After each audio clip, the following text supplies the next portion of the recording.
अब क्या बताया है कि धन्य जननी और धन्य भूमि, धन्य धन्य नगरी, धन देश, धन्य करणी, धन कुल, धन्य जहां साधु प्रवेश। क्या बताते हैं आदरणीय गरीबदास साहिब जी परमेश्वर कबीर जी द्वारा तत्व ज्ञान से परिचित होने के उपरांत बता रहे हैं कि धन जननी, धन भूमि, धन्य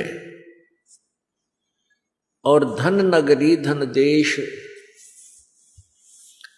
और धन करणी, धन कुल, धन्य जहां संत प्रवेश। कि जिस क्षेत्र में संत रहते हैं, संत प्रवेश करता है, वो धन्य है। वो क्षेत्र धन्य है उन पुण्य प्राणियों के कुल को। कुल माने परमात्मा का कुल वही है जो भक्ति करते हैं। राम ने कुल कुल भेंट ले, सब कुल रहा समाये। यानी अच्छे पुण्यात्मा प्राणी ही उस क्षेत्र में होते हैं जहां परमात्मा स्वयं आते हैं या अपने किसी दास को भेजते हैं। तो ये क्षेत्र हरियाणा क्षेत्र एक विशेष पुण्यकर्मी प्राणियों का वासा है, निवास स्थान है। और भारतवर्ष पूरा देश ही प्रभु का कृपा पात्र है। तो यहां बता रहे हैं कि धन जननी, धन कुल, धन धन भूमि, धन देश, धन नगरी, धन देश, धन करणी, धन कुल, धन। आप जी की पिछली करणी धन्य है, जिसके कारण परमात्मा ने आपके पुण्यों को और आगे प्रफुल्लित कराने के लिए दास की सेवा इसी क्षेत्र में, इस पुण्य भूमि भारतवर्ष में लगाई। अब क्या बताते हैं, संत सुरसरी चलत है, मारू देश बहंत, बागड़ मंज बिलास होवे इसे नदी सुरसरी संत।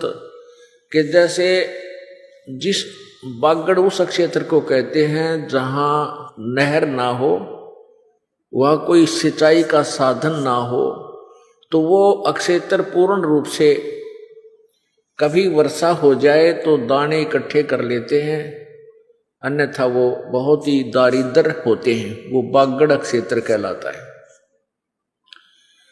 और उस बागड़ क्षेत्र में जब दरिया नहर आ जाती है, दरिया आ जाती है, तो वो व्यक्ति धन धान्य से परिपूर्ण हो जाते हैं, वो मालो माल हो जाते हैं।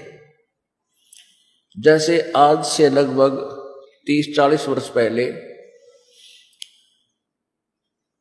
इधर बिहानी क्षेत्र और ये सारा हिसार, सिरसा क्षेत्र, ये सारा बागड़ कहलाता था। और बहुत ही गरीब हालत थी किस प्रत्येक प्राणी की, प्रत्येक व्यक्ति की। और जब से ये नहरें निकली हैं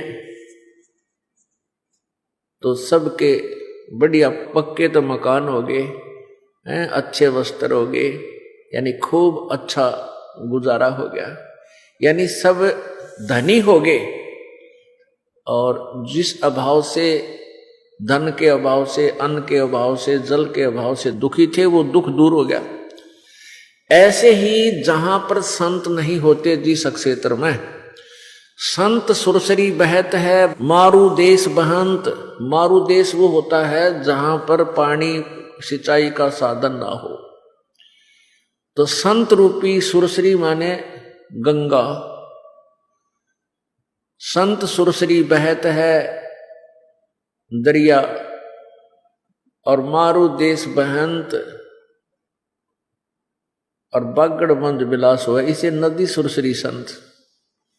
उसी का क्षेत्र, उसी का तुलना करते हुए बताया है कि जिस प्रकार जहां परमात्मा की भक्ति शास्त्र अनुकूल नहीं है और संत का आशीर्वाद उन पर नहीं है, परम संत का, तो वो व्यक्ति, वो क्षेत्र ऐसा है जैसे नहर रहित, सिंचाई के साधन रहित अक्षेत्र होता है।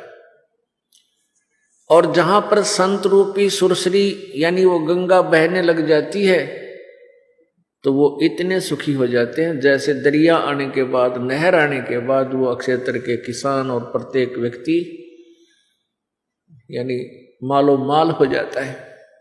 अब संत सुरसरी चलत है मारू देश बहंत, हमारे सबके हृदय मारू हो रहे थे, भक्ति करना चाहते थे, दान भी चाहते थे करें, और जैसी जैसी आत्मा की तरफ थी हम कर भी रहे थे, लेकिन कोई लाभ नहीं था। और जब से परमात्मा की भक्त शास्त्र अनुकूल साधना मिली है, आज देख लो उनके किसे ठाठ कर रखे परमात्मा ने। इस दास को लगभग 15 वर्ष हो गए, 16 वर्ष हो गए नाम देते ने, और उस समय के जो भक्त श्रद्धा से लगे हुए हैं, जिनके पास साइकिल भी नहीं था, आज कार गाड़ियां हैं उनके पास। ये तो यहाँ का धन, ये तो यहाँ का धन है। और वास्तविक धन जो हमें सतलोक में चाहिए, उसका तो यहाँ किसी प्रकार भी पैमाना तुलना की नहीं जा सकती। कोई पैमाना नहीं जो उस कमाई को हम नाप कर आपको बता दें। उसके विषय में बताया है परमात्मा ने कि सतनाम पालड़े रंग होरी हो, और 14 लोक चढ़ावे राम रंग होरी हो, 3 लोक पास्यंग धर रंग होरी हो, तो ना तुला तुलाया राम रंग होरी हो। एक श्वास का सेवन सतनाम का जो श्वास, उस श्वास से आप जाप करते हो, 2 अक्षर का जो मंत्र है, उसके एक श्वास, उस श्वास की कितनी कीमत है, कितनी वैल्यू है, उसकी तुलना बताते हैं कि एक तराजू के इस ताखड़ी के बैलेंस के एक पलड़े में तो एक श्वास के सिमरन की वैल्यू रख दे, और दूसरे पलड़े में 3 लोक पास्यंग रख दे। पास्यंग, पास्यंग क्या होया करती, जैसे पहले पुराने समय में तराजू होती थी ना, ताखड़ी, इस तखड़ी का एक डंडा सा बांध कर नीचे 2 पलड़े और 4 रस्सियों से एक पलड़ा डंडी का बांध कर उसके सेंटर में एक और पकड़ने का बांध दिया करते, धागा सा मोटा उसका पकड़ कर फिर उसको तोलते थे। तो उसको ऐसे पहले कोई कणक तोलने से पहले, कोई वस्तु तोलन से पहले उसको यूं देखा करते, इसमें कोई डिफेक्ट तो नहीं है, इसमें कोई गड़बड़ तो नहीं है। ये यदि उसका एक पलड़ा नीचे आ जाता, एक ऊपर होता, तो उसको सेट करने के लिए जो सामान तोलना होता,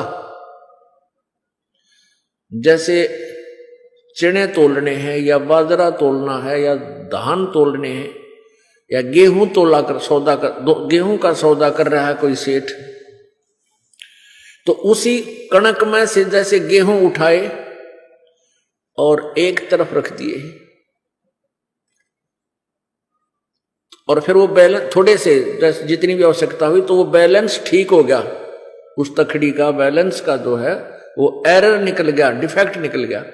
उसके बाद उसमें बट्टा रख देते थे, जिस साइड में वो पास्यंग रखा करते हैं, तो वो पास्यंग कहलाते थे। वो थोड़ी सी कणक तराजू को के डिफेक्ट को ठीक करने के लिए जो रखी गई वो पास्यंग होती थी। उसका सौदे से कोई लिंक नहीं, उसकी तो कोई गिनती ही नहीं होती थी। फिर उस तराजू से सैकड़ों मन गेहूं का सौदा करते थे बैलेंस करके। वो पास्यंग इतनी ही अलग से रहती थी।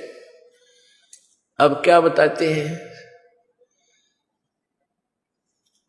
सतनाम पालड़े रंग होरी हो, और 14 लोक चढ़ावे राम रंग होरी हो।